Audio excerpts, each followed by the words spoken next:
vamos a entrar en lo que ocurrió respecto a los ritmos. Que también, como solo hubo una parada en boxes y no hubo incidentes de safety car y demás, pues los ritmos van a marcar bastante lo que ocurrió en carrera. Bloqueos, posiciones, etcétera, etcétera. A nivel general, Lando Norris fue el piloto más rápido con 4 décimas de segundo de ventaja sobre Max Verstappen. Veníamos de una carrera en Baku donde había 4 coches en menos de una décima. Y aquí Norris se la sacó. Básicamente se la fue sacando y la fue desechando por la pista y luego casi le saca la pista, el circuito porque no se la pegó contra la curva 14 de milagro, pero eso, de que Norris aquí tenía una extra. Y lo tenía sobre todo en la zona central. La manera de traccionar, la manera de guardar el neumático y el grip mecánico que tiene ahora mismo el McLaren es totalmente de mundial. Ese 41-0 prácticamente le mete 7 décimas o 6 décimas a cualquiera. Y ahí está el que. Y lo destacado de todo, más allá de lo de Norris, fue Verstappen, que aguantó aquí en un circuito donde no tenía que haber aguantado. Y aguantó por pilotaje, por cabeza y por sobre todo lo que hizo del viernes al sábado. ¿Y no Entró crees bastante que, y espectacular. no crees que por añadir carga aerodinámica, cosa que en Baku buscó lo contrario? También, pero hostias, McLaren, o sea, Red Bull no cayó también, incluso metiéndole carga. No fue, algo hicieron overnight de viernes a sábado, porque el viernes no estaban para nada y el sábado lucharon por la victoria. Yo veo ahí tema de carga por velocidades también. Respecto a Checo, y hablo de clasificación, está más lento. Y Checo no tenía el mejor coche posible para este fin de semana. O sea, yo creo que supieron cuál era el problema que se encontró Red Bull en Azerbaiyán y en Monza. Y a pesar de que quizás al pilotaje de Max Verstappen, que le guste más que se mueva de atrás, que vaya más ligero, eh, él siempre acababa pidiendo después de los libres 2 que le quitaran algo de carga, sabiendo además que en estos circuitos la carga no afecta tanto, porque donde va a influir va a ser principalmente en frenada.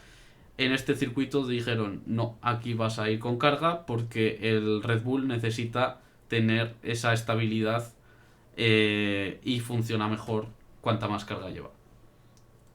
Pues igual puede ser, no sé. Yo creo, yo no lo veo tan en la carga, sino como en algo que consiguieron más en la dinámica y en el grip de baja velocidad. Ya la aerodinámica no te afecta tanto. No, ya, Entonces, ahí es lo que me refiero. La aerodinámica aquí donde va a afectar va a ser en frenada. pues nada, por eso.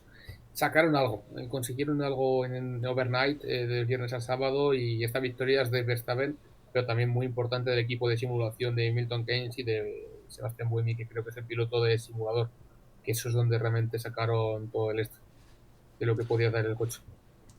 Luego vemos como tercer coche a Ferrari, a Charles Leclerc, a un segundo del ritmo de cabeza, pero hay que tener en cuenta que los dos Ferrari tuvieron gran parte de la carrera con tráfico, muy afectados por los bloqueos y tuvieron que jugar estratégicamente para quitarse a pilotos más lentos que tenían delante, porque lo hemos estado diciendo, es muy difícil adelantar aquí.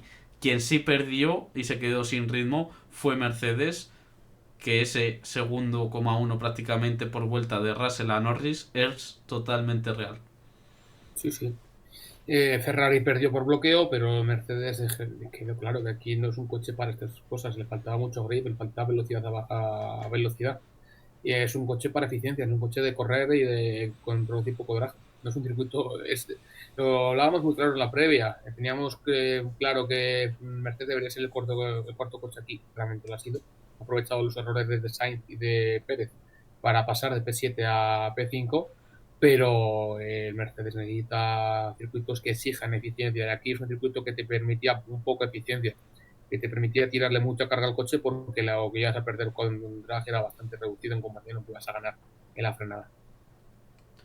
Fernando Alonso al frente de la zona media, una vez más, una zona media que se quedó a segundo y medio, segundo coma seis del ritmo de cabeza, compuesto por Alonso, Sunoda, Colapinto, muy buena carrera del piloto argentino, aunque no se llevó el botín que quizás merecía, décimo en ritmo de carrera, y Nico Hülkenberg 11, que fue quien lideró ese grupo de la zona media, al menos hasta la parada en boxes. Luego también vemos rezagado a Checo Pérez a 1,7 segundos de la cabeza, pero os recuerdo otra vez, Checo Pérez no clasificó bien, no tenía el Red Bull evolucionado y tuvo un fin de semana muy complicado, aunque finalmente él sí que entró en los puntos.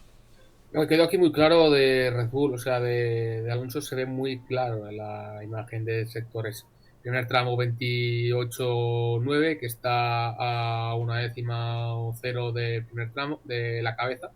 Segundo tramo 27,5, que es la misma décima que Leclerc, que Hamilton, una décima más lento que Russell.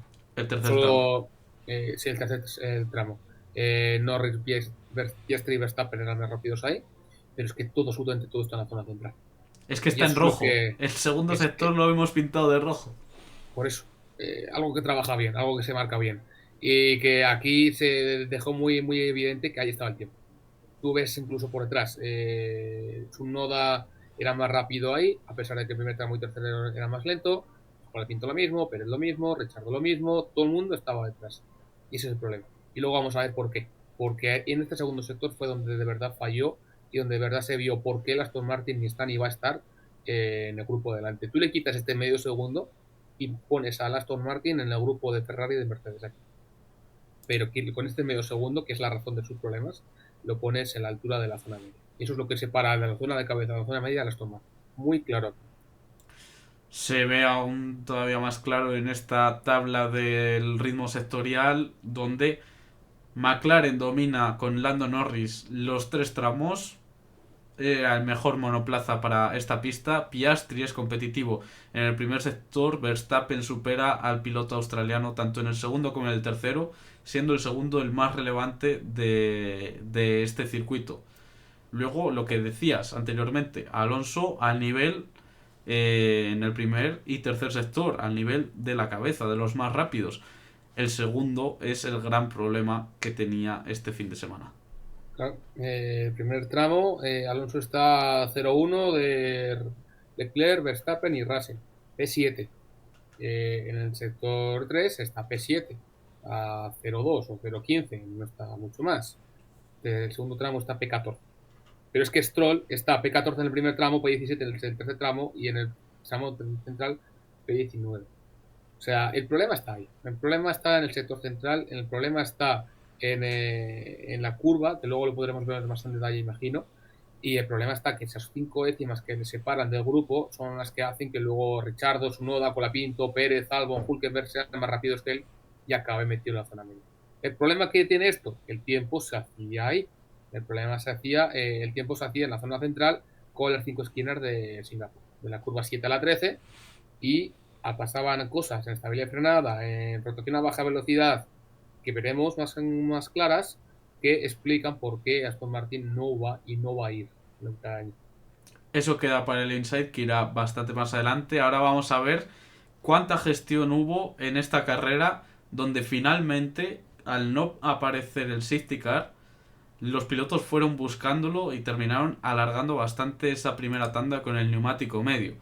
De esta manera vemos que se rodó de media 8 segundos más lento que en las vueltas de clasificación.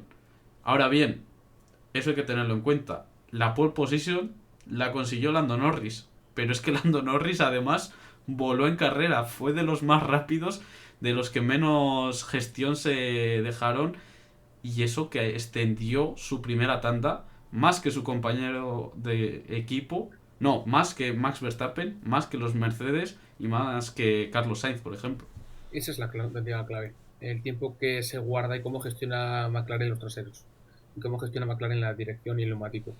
Era un tramo central donde se iba a evaluar sobre todo la gestión del neumático y la conservación del grip en las gomas. Y aquí Norris demostró que el McLaren es el mejor coche en eso. Y Piastri porque estuvo bloqueado, que si no también hubiera estado muy bien. McLaren tiene un extra, pero no en la aerodinámica, en la dinámica, en las suspensiones, en el juego de masas, en cómo trabaja con el neumático. Y ahí tiene el tiempo.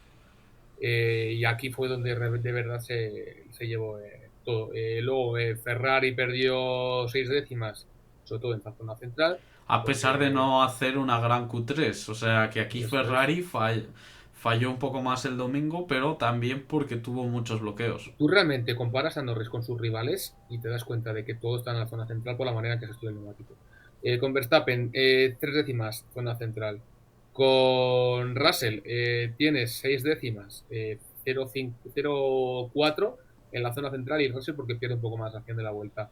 Con Leclerc 0,6 en esa zona y tiene 0,6 en toda la vuelta o 0,8 en toda la vuelta. Es eso. Es eso lo que diferencia a McLaren de sus rivales y lo que exigía aquí. Un circuito que te cuidara y te permitiera sacar el extra de velocidad a baja velocidad. Y aquí es la razón por la cual McLaren fue también. Y quien sí hizo muy, muy, muy mala carrera fue Lewis Hamilton, que comenzando con el blando, extendiéndolo hasta la vuelta 17 aproximadamente, sin ritmo ya en esa primera tanda, en la segunda, parando prácticamente a la vez que Carlos Sainz, se vio como no tenía ritmo tampoco con el neumático duro frente al que mostraba Carlos con el Ferrari, y vemos que es que prácticamente se deja 9 segundos respecto a su vuelta de clasificación. Claro, porque no tenía esa máscara que te ofrece el neumático blando ahora mismo de clasificación. Él tenía 3 décimas más en la zona central y 3 décimas más que Russell en el primer tramo porque le faltaba grip. Y ese grip fue el que le echó totalmente para atrás. Entonces fue la razón de sus problemas. Bastante. A mí me sorprende bastante la mala carrera de Hamilton, aunque sumó bastantes puntos para un domingo tan complicado. Y pasamos a ver cómo fue la carrera en esas partes. Primera tanda donde la mayoría de los pilotos comenzaron con el neumático medio, ya que te otorgaba mayor versatilidad a la hora de aprovechar un safety car, tanto que ocurriera en la vuelta 10 como si aparecía en la vuelta 30. En esta parte de la carrera, te lo he leído bastante en lo que has ido subiendo a Twitter, es donde ganó Lando Norris la carrera. Aquí marcó todas las diferencias. A 8 décimas y media deja a Max Verstappen. En pista limpia, el piloto de Red Bull.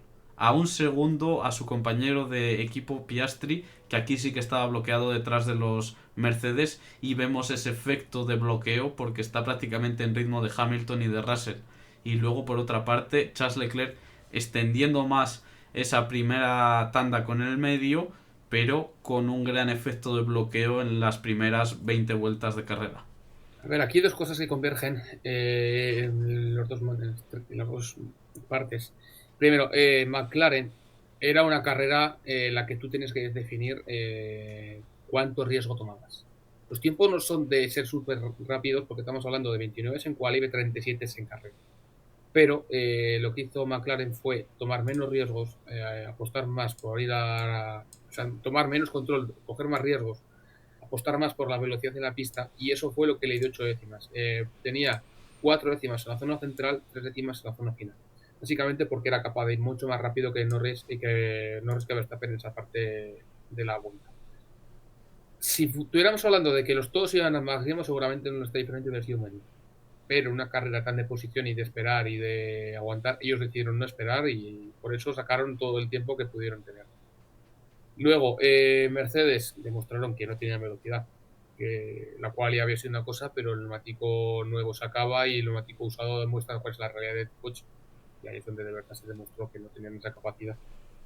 Y luego aquí que Alonso, con esas 25 vueltas, mientras que Hülkenberg y Leclerc se van a las 36, hace que su tiempo sea mejor y pueda estar mucho más cerca de nuevo con esas 6 décimas que pierdes solo en la zona central, que es el principal problema que tiene este fin de semana. En la segunda tanda vemos que la mayor parte de los pilotos colocaron el duro, tan solo fueron al medio los pilotos que habían empezado con el duro en la primera parte de la carrera, y luego vemos un par de blandos para pilotos que, bueno, en el caso de Tsunoda fue a estrategia medio blando, y en el caso de Gasly colocó el blando pero luego tuvo que hacer otra parada, creo recordar. En esta Sí. parte de la carrera, los McLaren al frente. Ritmo de 1.36.6. Charles Leclerc remontando en esta parte de la carrera con el neumático duro con menos vueltas que sus rivales, sobre todo que los Mercedes. En 1.36.6 también. En ritmo. Aquí los McLaren y Ferrari estuvo en ritmo. Pero hay que tener en cuenta que Norris tenía un extra de gestión. Y se ve muy claro, 49, 41-0, él podía haber ido incluso 45 y 44 en ese sector 2. Pero como aguantó y gestionó y mantuvo mucho el ritmo, pues fue capaz de estabilizarse más. Y eso También, fue lo que le dio al margen. también en ritmo vemos a Max Verstappen y es que eso se veía claramente en el gap de antes, que ya la segunda tanda es prácticamente una línea horizontal, o sea, paralela entre Norris y Max Verstappen. Sí, sí, sí. Y ahí está cerca. Y Verstappen aquí no pierde tanto tiempo. Y Leclerc también. Y Leclerc realmente muestra que podía haber estado en condiciones de poder pelear, pero falló en la cual en ese momento clave y ahí se acabó todo. Y luego también, que bueno, podíamos pensar al comienzo de la carrera, Alonso tenía nuestra porque iba con el DRS y podía tener más velocidad en la red. Bueno, tú le quitas el DRS y la distancia que tienes con Russell es la misma. Estás hablando de un segundo, de medio segundo en el tramo central. Bueno, que incluso es mayor. Bueno, son 4 décimas ahí, pero que realmente el tiempo estaba ahí. O sea, la diferencia de Alonso de haber estado con Russell, haber estado en la parte central, fue el sector 2. El segundo sector, que sigue quedando ahí bien marcado. Y realmente lo que se muestra es que en la zona media todo estaba muy igualado. O sea, si llega a estar delante Hulkenberg era el que bloqueaba. Si llega a estar delante Alonso era el que bloqueaba. Si llega a estar Loco Lapinto era el que hubiera bloqueado al resto. Claro, claro, ese es el punto. Atacar, coger al undercut, conseguir la distancia en momento clave, porque en una carrera urbana ese ritmo variable y tú cambias el ritmo para 3 4 vueltas en la proximidad de la ventana del safety car, o sea, de boxes, y consigues el aire, la distancia, y tú puedes aprovechar para tener la posición o no, y desde ahí en el control. Y aquí Alonso lo aprovechó muy bien y fue capaz de anticipar, conseguir 4 vueltas más en el neumático que Colapinto o que Hulkenberg o 3 más que Pérez, y desde ahí defender su posición con estrategia espectacular. También a destacar que yo siempre me enfoco un poco más en esta carrera porque me pareció muy llamativo la comparativa de Sainz y Hamilton. Sainz llegó a extender el duro a 49 vueltas, prácticamente 50, que era lo que habíamos visto en el previo que ocurrió el año pasado, 50 vueltas del duro. Ahora, con un extra de gestión, el objetivo era remontar por undercut y lo consiguió, superó a todo ese bloque de la zona media. Pero en el caso de Hamilton, 45 vueltas con el duro, 2 décimas más lento que el ritmo de Carlos Sainz. O sea, se quedó ligeramente Sí. por detrás, pero sobre todo se notaron mucho en las primeras vueltas de su tanda. Y porque recupera al final de la vuelta, que si no está detrás. O sea, Hamilton no tiene grip, los Mercedes no produce grip a baja velocidad, los Mercedes produce carga y produce poco drag, que es la base. Entonces no le pides a Mercedes lo que no es. Como tampoco deberías pedir a Red Bull que se comporte en circuitos urbanos cuando el año pasado ya fue mal y este año está yendo peor. Entonces McLaren y Ferrari tenían un extra. McLaren lo aprovechó, Ferrari no. Y la Q3 era una totalmente decisiva. Vamos a la parte de estrategias y finalizamos mirando esta parte general de carrera antes de entrar a los análisis de profundidad de Insight. Tema estratégico, buscar una sola parada y adaptación a las circunstancias, porque todos esperaban que acabara apareciendo el safety car y tuvieron que cambiar a la idea de, oye, hay que gestionar el neumático para extender más la tanda por si aparece más tarde, oye, no ha aparecido, alguna vez hay que parar. Claro, ese es el punto, ese es el punto. Yo creo que va a parar, que va a aparecer, pero si no aparece tengo que atacar. Y hay gente que atacó y fue a por la vuelta, a por la bandera verde. El problema, hubo algunos pilotos que sí quedaron más tiempo intentando que saliera algo. Más allá de la 38 realmente no paró nadie. O sea, tú te puedes esperar hasta la vuelta 38 por si podría pasar algo o había alguna oportunidad, pero desde ahí te quedas, te metes en boxes y ya desde ahí llegas a pista. Y aquí se ve bastante claro, la degradación existe. Tú desde la vuelta 1 hasta la 25 pierdes tiempo, luego recuperas un poco por el comienzo de la carrera y al final de la carrera también vuelves a perder tiempo porque el neumático degrada. Y es eso, el neumático se perdía. Lo vamos a ver luego la degradación de los neumáticos, por qué. Pero en todo caso, nos queda muy claro que era un medio duro. Y un blando duro te exigía parar demasiado pronto. Sí. Es más, el blando casi venía mejor a la parte final que al comienzo. Sí. Aquí podemos ver ese trabajo de los neumáticos y cómo fueron las degradaciones que estabas comentando. Bastante degradación para el blando, bastante también para el medio, que tuvo que extenderse a más de 30 vueltas, como podemos ver, y el más sostenido, el que te permitía completar la carrera, era el duro, que iba a ser utilizado por todos prácticamente. Por eso, que aquí la degradación existía, no pensemos que no hubiera degradación, había bastante. Lo que pasa que salía más a cuenta ir Gestionar. 6 décimas, 8 décimas y gestionar el neumático todo lo que se pudiera que parar una vez más. Porque si paras una vez más, primero perdías 30 segundos y luego quizás no lo recuperabas. Te quedabas detrás de pilotos que no podías pasar. Al comienzo de la vuelta de la tanda sí, desde a partir de la vuelta 7 no, de cada tanda. Entonces, nos dejaba muy claro una carrera de cobertura de riesgos, de ir con el medio y luego con el duro, que es de decidir cuánto tienes que gestionar y desde ahí atacar. Y no había mucho más. Eso lo podemos ver aquí en la imagen de boxes, que es que el tiempo de parada era de 28, 29, 30 segundos pasando por el pit lane. Era demasiado tiempo el que pierdes porque estás en un pit lane con un límite de velocidad de 60 kilómetros por hora. Por eso el principal objetivo era ir a una sola parada. Quienes fueron a dos fueron Magnussen fuera de los puntos, Ricciardo que paró el primero en la vuelta 10 demasiado pronto y que luego acabó parando otra vez más para conseguir la vuelta rápida. Maravilloso vuelta rápida. Si esto te parece poco, cuando volvías a la pista te asegurabas igual el no poder parar, el no poder pasar a nadie. Es que Claro, no había más, no el había más. O quedarte sea, bloqueado. tenías que hacer una estrategia, una parada, lo lento que pudieras, pero ya está. Y que me pasen si quieren. Y de nuevo, como siempre decimos aquí, lo importante de los boxes no es ganar tiempo, sino es no perderlo. Quien mejor ejecutó el cambio de neumáticos fueron los Mercedes con sus dos pilotos, los McLaren, muy buen ejercicio ahí, también de los Ferrari, y quizás quien se dejó un poco más de tiempo fue Max Verstappen, aunque no estaba peleando por posición, sino simplemente tenía que mantener esa segunda plaza con margen tanto por delante como por detrás. Sí.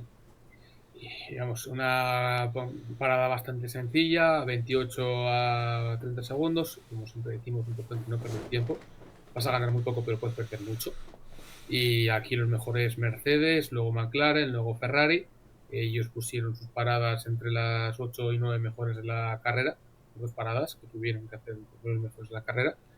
Y los que tuvieron problemas Alpine, que hizo un 31 con Gasly, Stake, que hizo un 30 con Bottas y un 29.5 con Su, a pesar de luego de que hacen 2.45 de cambio de box de neumático, que esa es otra cosa muy importante aquí, no solo el tiempo que tardas en cambiar neumático, sino el tiempo que tardes en entrar desde pit a pit out, que es lo que de verdad te va a penalizar. Porque tú puedes cambiar muy rápido el neumático, pero sales más lento de la parada o entras más lento a O la parada. entras Entonces, lento porque has clavado demasiado los ya, frenos. ya has perdido tiempo y ya has podido equivocarte en todo eso. A mí ahí se me Entonces, escapó una carrera. Una carrera de resistencia por las paradas en boxes finales. ¿cuál es esa? La de las 10 horas de karting Ángel Burgueño. Ah, sí, sí, sí, es verdad. Es verdad. Se me escapó por la última parada asegurar el tiempo de paso por pit lane y se nos escaparon ahí 3 segundos que fueron claves porque acabamos a menos de un segundo. Eso sí que es judo y jodido, que Ay, después de 10 horas acabes a menos de un segundo. Pero bueno.